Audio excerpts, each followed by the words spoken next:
Hey, what's going on, guys? Over the past couple weeks, a major topic of discussion has been Tyson Fury versus Francis Ngannou. And over the past couple days, the topic has really shifted to Tyson Fury versus Francis Ngannou pay-per-view buys. And we're going to discuss those numbers that are kind of floating around. We're going to discuss those extensively later in the video. But I want to tell you guys what is really going on here. And this is something I've called out for the last 2 years, but we have to go through the entirety of the Francis Ngannou situation, the saga with the UFC, with PFL, with Tyson Fury. We have to go through that entire saga just to explain to you guys what is really going on here.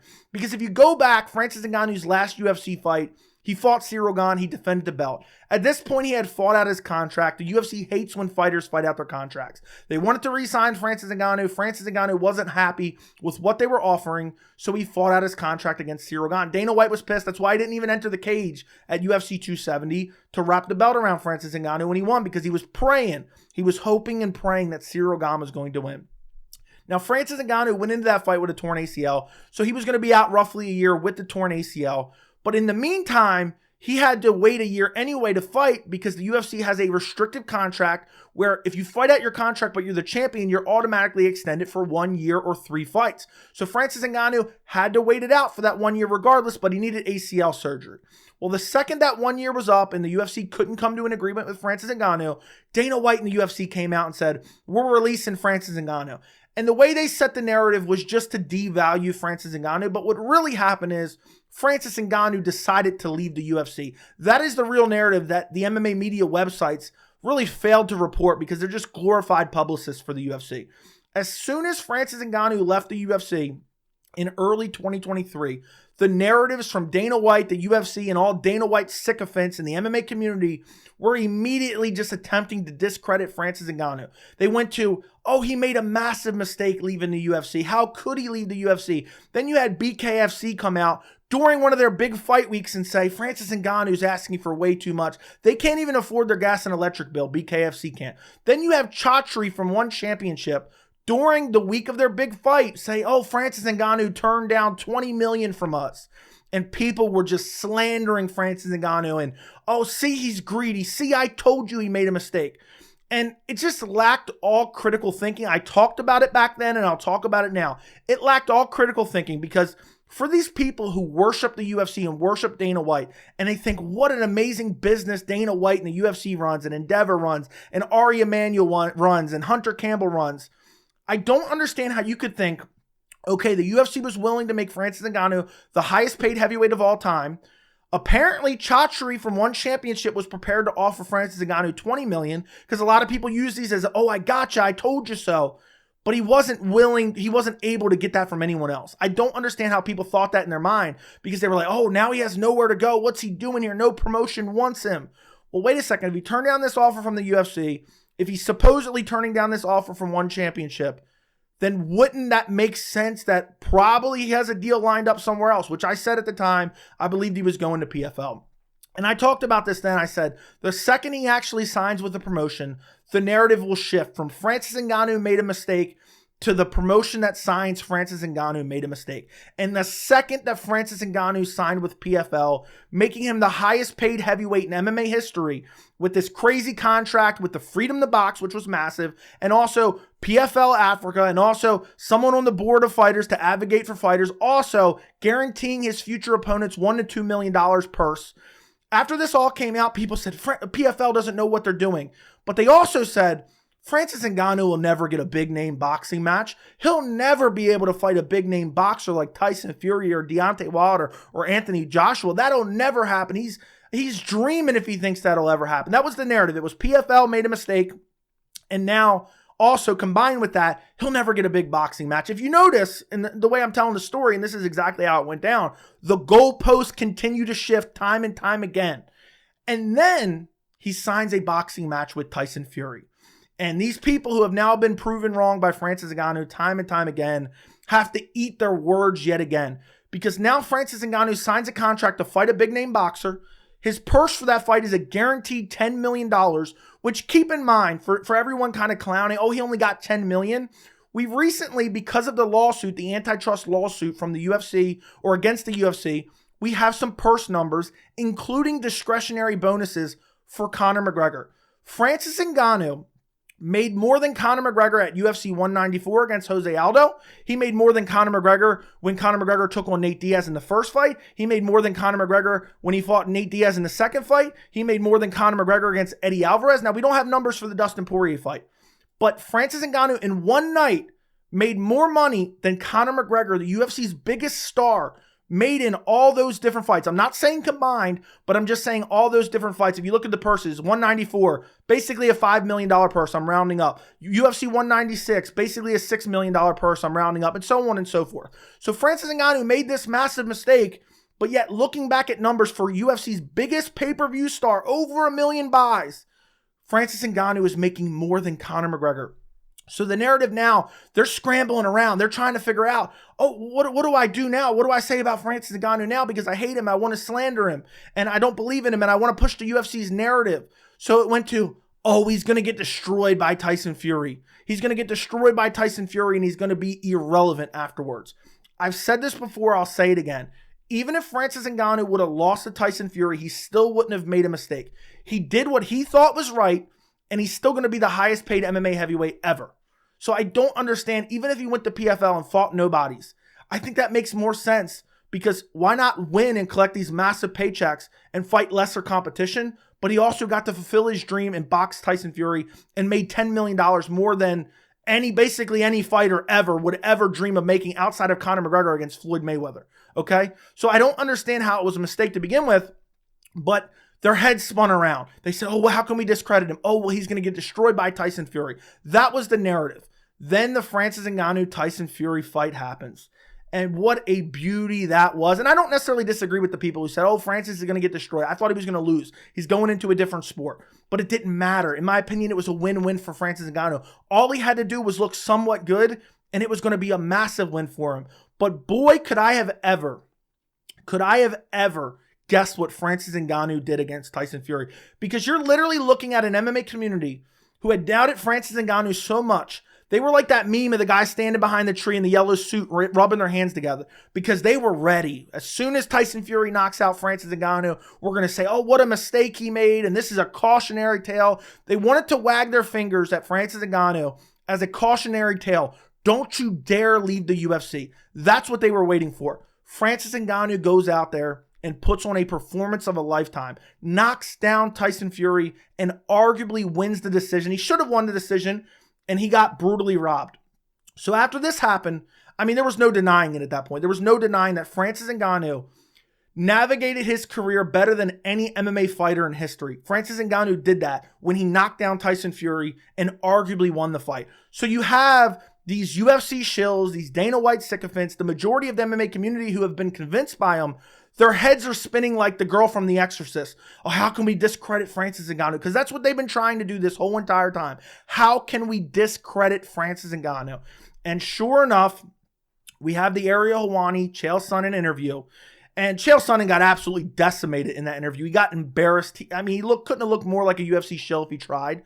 And you know he lost that argument. And I'll link the video I did on that down in the description. The one point that people pointed to was Ariel Helwani said Francis Ngannou made 10 to 20 million, and that's just not true. And it was centered around, well, we'll see how much pay-per-view buys it does. And Chael Sonnen said, you're lying, Ariel, blah, blah, blah. First off, you can say, okay, 10 to 20 million is misleading, but at the end of the day, we know Francis Ngannou is getting a flat 10 million, okay? Who knows what he's getting, what percentage he's getting of the pay-per-view buys? Who knows what kind of bonus structure they might have? Saudi Arabia has a ridiculous amount of money. So it's not completely dishonest to say 10 to 20 million. And still to this day, even with the new pay-per-view numbers that we have, it's still not inaccurate. But Chael Sonnen got so embarrassed on the MMA Hour that he was lobbying out threats, he was calling names, and people really harped on Chael Sonnen said the pay-per-view bombed, and then a couple days later, we get some reporting, and we hear Dave Meltzer's reporting the pay-per-view only did 67,000 pay-per-view buys. Dave Meltzer is a guy that's been around MMA for many years, and he used to report pay-per-view numbers back when the UFC was on cable. When the UFC moved over to ESPN Plus and streaming services, he no longer had sources to report those numbers. Now, supposedly, he now has new sources and he's reporting numbers for this one. And he's reporting supposedly just for cable and just for ESPN. This guy works for some weird Wrestling Observer podcast that literally is behind a paywall where he's supposedly announcing these numbers. Dave Meltzer is not a legitimate source. I would say he's like half a source. You can take it with a grain of salt. Maybe it's 50-50. I'm not saying he's a total, he's not one of these MMA uncensored that just throws shit at the wall and hopes it sticks. But Dave Meltzer's word is not, oh, we definitely got to take it. This is 100% in concrete, and it's definitely 67,000 pay-per-view buys. But with that, I have to say, people who are saying, oh, this bombed on pay-per-view and this was horrible. These are the same people that steal pay-per-views. They stream pay-per-views. They go to all the streaming websites. Dana White wants to send them to federal prison. And these are the same people saying, oh, these pay-per-views did horrible. They did atrocious. Well, then afterwards, we have Ariel Helwani reporting that based on his sources, that he's saying, based on the ESPN Plus and the cable and DAZN or DAZN, I think it's actually called, and all the other pay-per-view sources, he's hearing a number around 400,000. And he says he thinks it's going to be more than 400,000. But let's say Ariel Helwani, he has sources. Who knows what they're telling him? Who knows if it's actually accurate or not? So let's split it down the middle. Let's split the difference. And let's say that Francis Ngannou versus Tyson Fury did 233,500 if you want to be exact. Let's say it did that many pay-per-view buys. It's irrelevant anyway. Whether it did 60,000 pay-per-view buys, whether it did 10,000 pay-per-view buys, whether it did 1 million pay-per-view buys, it is literally irrelevant. It is literally irrelevant because guess what? Saudi Arabia was not putting on this event to have, oh, let's try to make as much money as possible. That's what Dana White does. That's what the UFC does for the most part. Let's try to make as much money as possible. That's not what this was about. This was them, people have coined the term sports washing. That's what they were doing here. That Saudi Arabia just wants to be considered normal. They want people to look the other way of human rights atrocities. That's what they want. That's all they want. They just want to throw a big party, blow a lot of money, and basically buy sports. They bought golf recently. That's all they want to do. They don't care about pay-per-view buys. With all the celebrities that they paid to be there, Cristiano Ronaldo, and there's a litany of other celebrities that were there, they probably spent so much money on this event that even if Francis Ngannou, Tyson Fury sold over 1 million pay-per-view buys, I bet you they would have still lost money. So it's irrelevant whether he sold 250 or whether he sold 1 million or whether he sold 67, because guess what? Saudi Arabia does not care. And guess what? Francis Ngannou's base pay was $10 million anyway. When Francis Ngannou showed up, they gave him a $200,000 watch. They don't care about money. That watch was worth more than Francis Ngannou, half of his purses. So just think about that. People are only using this pay-per-view number to discredit Francis Ngannou. That's all they're doing. And the reason that they are doing this is because, again, and I mentioned this earlier, they are trying to set the narrative of a cautionary tale. You cannot be successful without the UFC. That is what Chael Sonnen is doing. He is on the payroll of the UFC. And the fan base has gotten caught up in this narrative because a lot of these people don't pay attention to the sport super closely. A lot of people can easily be convinced by the word of Dana White. A lot of people dislike Ariel Helwani. No matter what he says, it's wrong. He could say the sky's blue. People would argue. And I'm not saying you should trust every word Ariel Helwani says, but my point is, the only reason that Francis Ngannou, every single time I went down the list, it's just to slander his name, and it's just to discredit Francis Ngannou. Oh, he can't draw any pay-per-views, which actually, in my opinion, even if it's 67,000 pay-per-view buys, is still false. It's still false because this pay-per-view event was not catered to North America. It was catered to Saudi Arabia and the UK. So if you want to say, oh, we got to exclude DAZN and we got to exclude the UK pay-per-view buys, no, because literally the time that this event was on was prime time in Saudi Arabia. And actually, I think it was late in Saudi Arabia. It was prime time in the UK. I think by the time the main event came on, it was like 10 or 11 o'clock in the UK, something along those lines.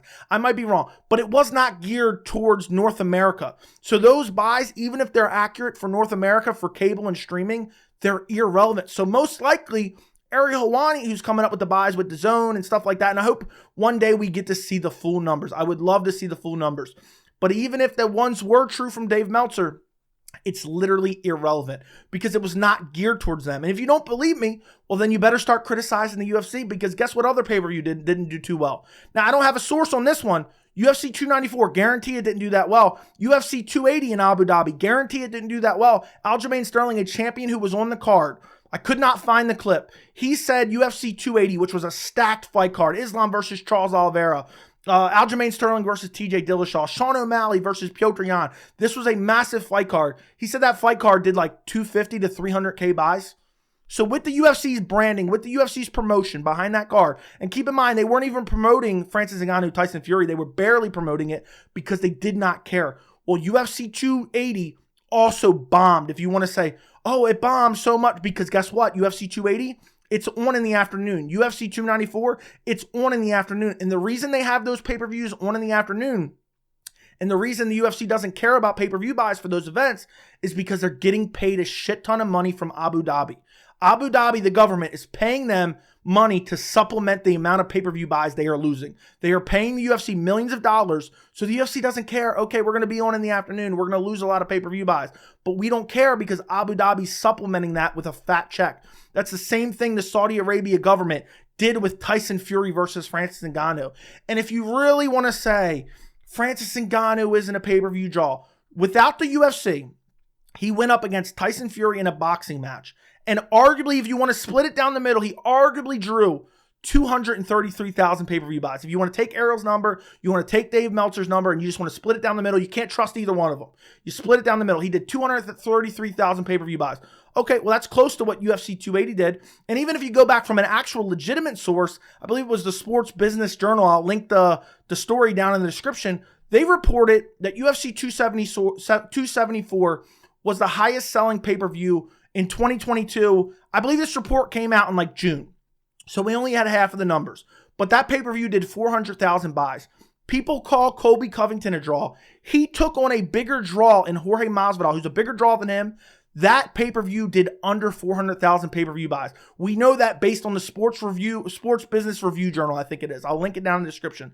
So Francis Ngannou, without the UFC's backing, without, having it on in prime time, basically drew equivalent to Colby Covington numbers, because Colby did somewhere between 300 and 400,000 buys.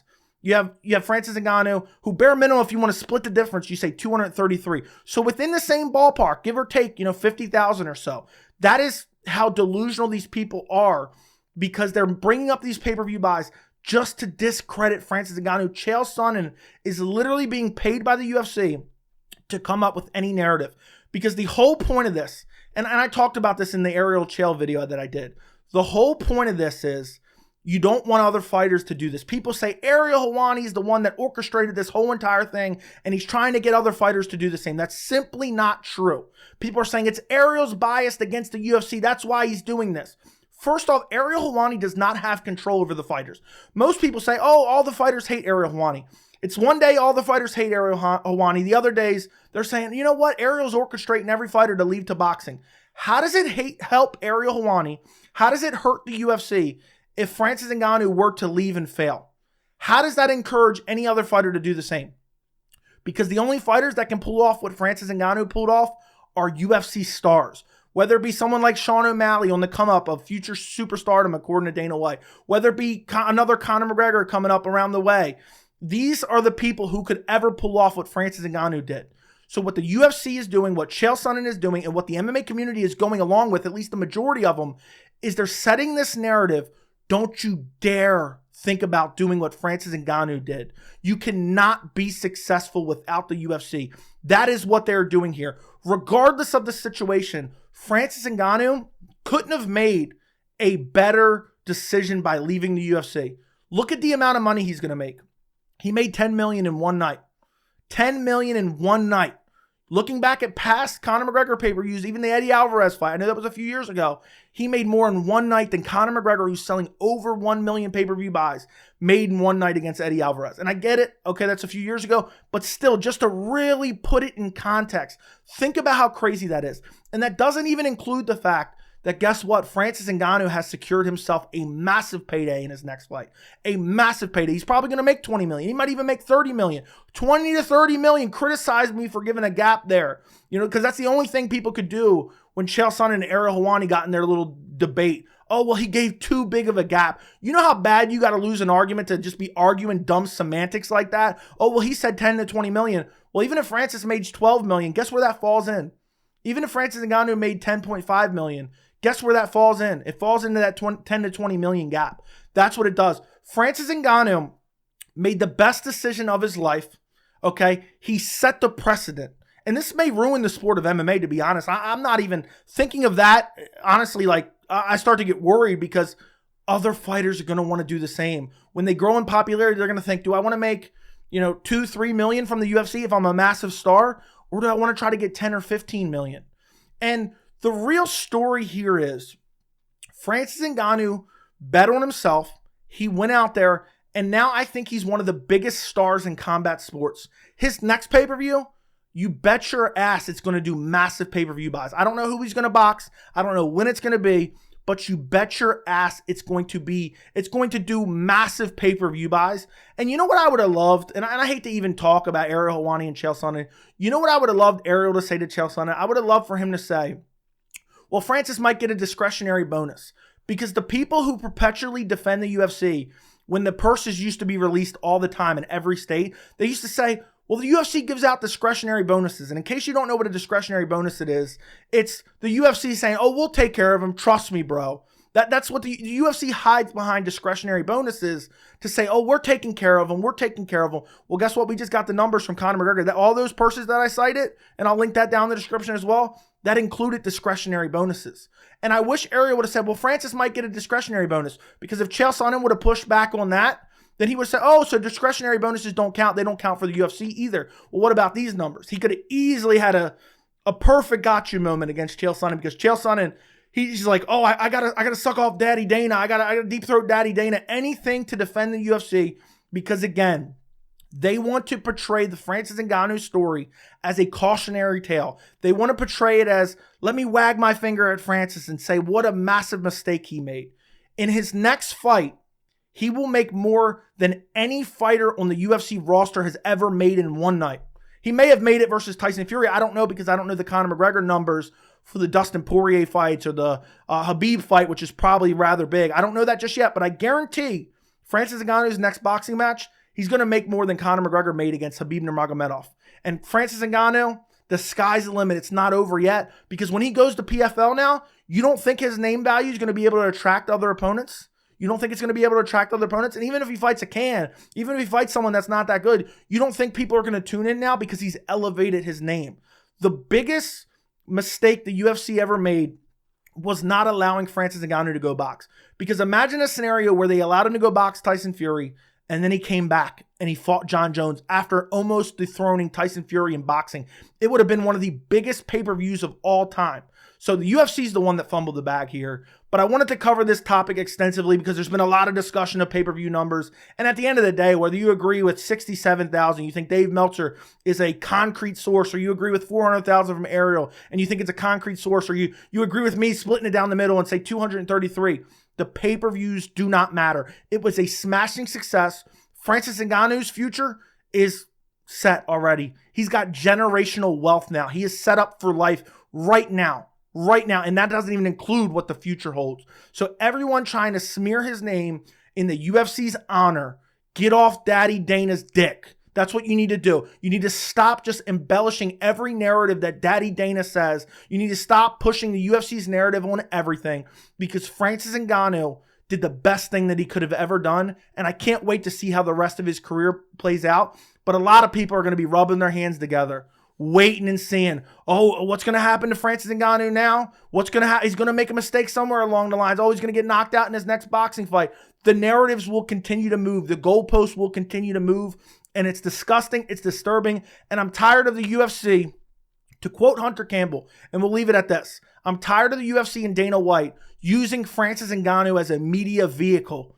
All they are doing is using him as a media vehicle. and I'm disgusted with it. It's embarrassing, and they should apologize for what they've done to Francis Ngannou. Let me know what you guys think down in the comments. Don't forget to like the video. Don't forget to subscribe, and thank you so much for watching.